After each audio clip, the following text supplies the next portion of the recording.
Berikut ini beberapa settingan wajib di HP Oppo, terutama HP Oppo yang baru dibeli. Oke, langsung saja teman-teman kita masuk ke tutorialnya. Pastikan teman-teman semua simak video ini hingga selesai.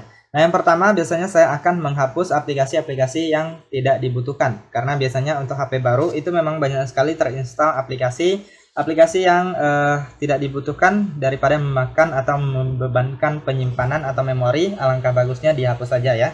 Nah, saya contohkan aplikasi ini tidak kita gunakan atau tidak kita butuhkan. Kalian tinggal klik dan tahan, lalu pilih info aplikasi, kemudian kalian pilih uninstall, kemudian kalian klik OK, maka aplikasinya akan terhapus. Nah, jadi teman-teman silahkan ulangi di aplikasi-aplikasi lainnya yang kalian rasa tidak dibutuhkan ya. Oke, kita lanjut. Untuk fitur selanjutnya adalah mengatur urutan di bagian pusat kontrol atau panel cepat ya. Nah, jadi kalian masuk ke pusat kontrol atau panel cepat. Nah, jadi teman-teman bisa lihat di sini ada daftar menunya. Teman-teman bisa mengurutkan menu-menu yang sering kalian gunakan ya, teman-teman ya. Nah, jadi caranya kalian klik titik 3, kemudian pilih edit ubin. Lalu di sini teman-teman tinggal atur aja posisinya. Mau taruh di mana ya? Misalnya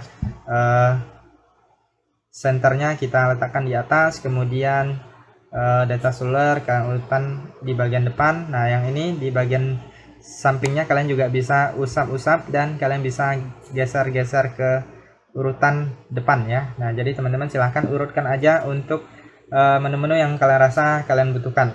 Kemudian di bagian bawah ini ada juga yang tersembunyi atau tidak masuk ke bagian terlihat. Kalian bisa tambahkan untuk menu-menu yang kalian butuhkan ya. Nah, contohnya yang ini. Nah, jadi saya tambahkan ke atas. Nah, jadi dia akan terdaftar di bagian ini. Oke, kita lanjut. Untuk setting selanjutnya adalah tampilan layar depan.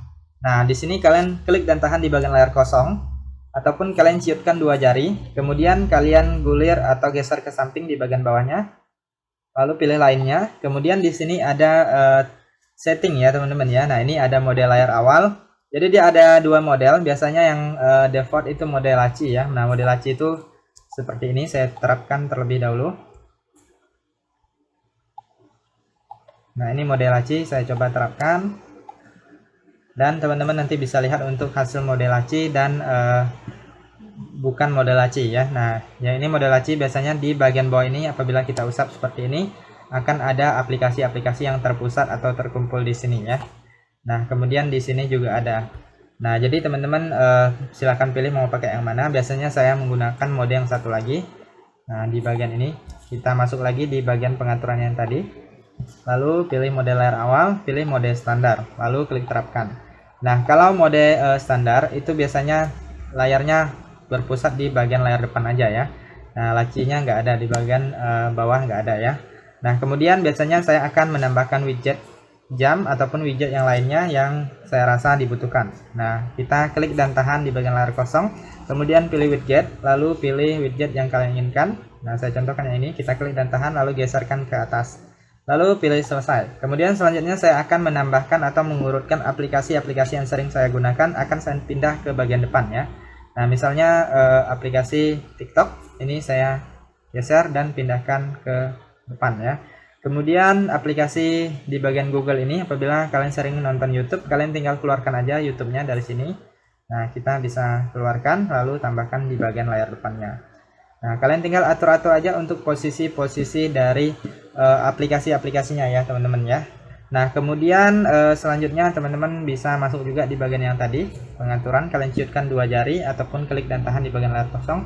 Lalu di sini teman-teman silahkan pilih lainnya. Kemudian di sini teman-teman bisa lihat ada tata letak layar awal. Nah, di sini kalian bisa atur untuk ukurannya ya. Nah, biasanya saya pakai 4x5 ataupun 4x6. Jadi dia nggak terlalu besar dan tidak terlalu kecil ya. Kalau udah kalian silahkan klik terapkan. Nah, kemudian kalian lihat untuk tampilan aplikasinya. Oke, kita lanjut. Untuk setting selanjutnya adalah setting di bagian keyboard ya. Nah, jadi kalian masuk ke pengaturan. Kemudian kalian gulir ke bawah, pilih pengaturan tambahan. Lalu di sini pilih keyboard dan metode input. Lalu di sini pilih kelola papan ketik, lalu pilih keyboard. Nah, jadi di sini kalian pilih preferensi. Biasanya saya akan mengaktifkan yang ini, baris angkanya. Jadi mempermudah kita dalam menggunakan keyboardnya ya. Jadi angkanya langsung muncul. Kemudian ini diaktifkan juga, tampil kan tombol alih emoji. Kemudian yang ini biasanya saya akan matikan, berbunyi jika tombol ditekan ya. Nah, kemudian kita keluar dari sini, lalu di sini kalian bisa pilih tema. Nah, banyak sekali tema yang bisa kalian gunakan. Kemudian koreksi teks. Nah, di sini biasanya saya akan menonaktifkan yang ini, koreksi teks otomatis ya. Jadi lebih mempermudah kita apabila kita ingin chat secara singkat. Nah, kemudian selanjutnya saya akan mengatur yang namanya toolbarnya ya, teman-teman ya. Nah, jadi kita keluar dan kita coba lihat untuk model keyboardnya. Nah, ini toolbarnya ini biasanya saya akan atur untuk menu-menu yang sering digunakan ya. Nah, misalnya ini satu tangan kita bisa tambahkan ke atas. Nah, bisa juga yang lainnya apabila kalian inginkan ya. Nah, di sini kalian bisa lihat. Nah, toolbarnya sudah tersusun. Kemudian ini tombol angkanya juga sudah muncul ya, teman-teman ya. Oke, kita lanjut untuk setting selanjutnya. Biasanya saya akan mengaktifkan ketuk 2 kali ya. Nah, jadi kita bisa ketuk 2 kali untuk mengunci layar ataupun ketuk 2 kali untuk menyalakan layarnya ya. Jadi nggak perlu menekan tombol power lagi. Nah, caranya cukup mudah. Kalian masuk aja ke pengaturan, kemudian kalian cari di bagian pengaturan ini yang namanya tentang perangkat. Nah, di bagian pengaturan tambahan ya. Nah, kalian masuk ke bagian pengaturan tambahan. Lalu di sini kalian pilih di bagian gestur dan gerakan. Lalu pilih gestur layar mati. Nah, ini kalian aktifkan gestur layar matinya. Kemudian aktifkan yang ini, ketuk 2 kali untuk membangunkan atau mematikan layar. Ataupun di bagian ini juga bisa, kalian klik dan tahan di bagian layar kosong. Kemudian kalian geser di bagian bawahnya, pilih lainnya. Kemudian yang bawahnya ini ada biasanya ketuk 2 kali untuk membangunkan atau mematikan layar ya. Nah, ini kalian aktifkan. Kemudian biasanya ini saya aktifkan juga pencegahan salah sentuh di saku. Nah, kalau seandainya kalian masukkan HP kalian di saku kalian kemudian belum terkunci, itu akan mencegah salah sentuhnya ya. Kemudian di sini kalau ada yang ini ketuk 2 kali untuk mengunci, kalian aktifkan aja ya. Nah, seperti itu untuk cara mengaktifkan ketuk 2 kalinya. Oke, kita lanjut untuk setting selanjutnya. Biasanya saya akan mengatur di bagian suara dan getaran ya. Nah, biasanya kalau untuk HP baru itu pada saat kita menekan tombol keypad ini biasanya itu ada suaranya ya, teman-teman ya. Ada suaranya, jadi kita bisa hilangkan. Kemudian pada saat kita menekan tombol navigasi atau tombol kembali ada getarannya ya. Nah, jadi saya tidak suka seperti itu, jadi saya nonaktifkan. Caranya kalian masuk ke pengaturan, lalu kalian cari di bagian ini suara dan getaran.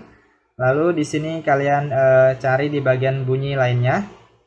Nah, biasanya ini nada tombol angka itu masih aktif ya, kalian nonaktifkan. Nah, ini untuk volumenya kalian bisa atur dulu di bagian ini. Nah, itu volumenya ya, teman-teman ya. Kemudian di bagian ini tadi bunyi lainnya kalian bisa nonaktifkan untuk bunyi-bunyi yang kalian rasa tidak perlu ya. Misalnya bunyi sentuhan, tombol angka, kemudian bunyi kunci layar dan lain-lain, kalian bisa nonaktifkan jika tidak diinginkan. Kemudian di sini di bagian haptik. Nah, biasanya ini untuk getaran ya. Kalau kita tekan tombol kembali atau tombol navigasi ada getarannya. Jadi kalian matikan aja di sini. Jadi tidak akan ada lagi getaran di HP Oppo kalian. Nah, kalian silahkan coba aja. Oke, terlanjut untuk setting selanjutnya adalah mengatur waktu layar dan mengaktifkan mode gelap ya. Nah, jadi untuk HP baru di HP Oppo itu biasanya waktu layarnya sangat singkat sekali sehingga HP kita sangat cepat menjadi terkunci atau layarnya mati ya. Nah, jadi untuk mengaturnya teman-teman masuk ke pengaturan, kemudian di sini kalian cari yang namanya layar dan kecerahan. Nah, kalian gulir ke bawah, di sini ada yang namanya layar mati otomatis, kalian tinggal klik aja. Nah, biasanya kalau awal itu 30 detik ataupun 15 detik ya. Nah, jadi teman-teman bisa sesuaikan waktu yang kalian butuhkan. Nah, kemudian di sini agar mata kita lebih nyaman dan baterai lebih irit, kalian bisa mengaktifkan mode gelap ya. Kalian tinggal pilihkan aja mode gelap ini. Oke, terlanjut untuk setting selanjutnya adalah perawatan baterai. Nah, jadi agar baterai di HP Oppo kita lebih awet dan tahan lama, teman-teman wajib mengaktifkan yang namanya perawatan baterai ya. Nah, jadi kalian masuk ke pengaturan. Kemudian di sini teman-teman silahkan pilih di bagian baterai. Lalu di sini teman-teman bisa lihat juga untuk detail penggunaan baterainya ya. Nah, di sini kalian bisa lihat aplikasi-aplikasi yang sering menggunakan baterai atau banyak memakan baterai. Nah, di sini teman-teman bisa aktifkan di bagian ini. Hentikan pengisian daya 80%. Jadi tujuannya itu adalah untuk baterai kita lebih awet ya, teman-teman ya. Nah, di sini teman-teman bisa melihat juga pengaturan lainnya. Nah, di sini teman-teman bisa pelajari juga ya, apabila masih ada yang ingin kalian setting. Biasanya saya akan mengaktifkan yang ini agar usia baterai di HP Oppo kita lebih panjang atau lebih tahan lama ya. Nah, jadi pada saat kita mengecas sudah 80%, biasanya dia akan berhenti mengisi dengan sendirinya ya. Kemudian saya sarankan juga agar teman-teman HP Oppo-nya jangan sampai kekeringan baterai sampai mati sendiri karena kehabisan baterai ya. Oke, kita lanjut untuk setting yang terakhir, yaitu adalah kunci layar. Nah, jadi teman-teman wajib sekali mengaktifkan kunci layar agar HP Oppo kalian lebih aman dan lebih privasi ya. Oke, langsung saja teman-teman untuk mengaktifkan kunci layarnya, masuk ke pengaturan. Kemudian di sini kalian cari yang namanya keamanan dan privasi. Lalu kalian gulir ke bawah, kalian cari yang namanya pembuka kunci perangkat. Nah, di sini kalian pilih kunci layar. Nah, kalian klik kunci layar, kemudian ada beberapa pilihan, silahkan dipilih mau pakai yang mana, kalian sesuaikan aja ya. Di sini saya contohkan menggunakan pola, dan kita tunggu sekitar 5 detik. Lalu pilih lanjutkan, kemudian teman-teman silahkan buat kunci yang kalian inginkan. Nah, saya contohkan seperti ini. Kemudian kita masukkan satu kali lagi, dengan kunci yang sama. Kemudian kalian juga bisa mengaktifkan kunci sidik jari ya. Nah, sekarang kita keluar.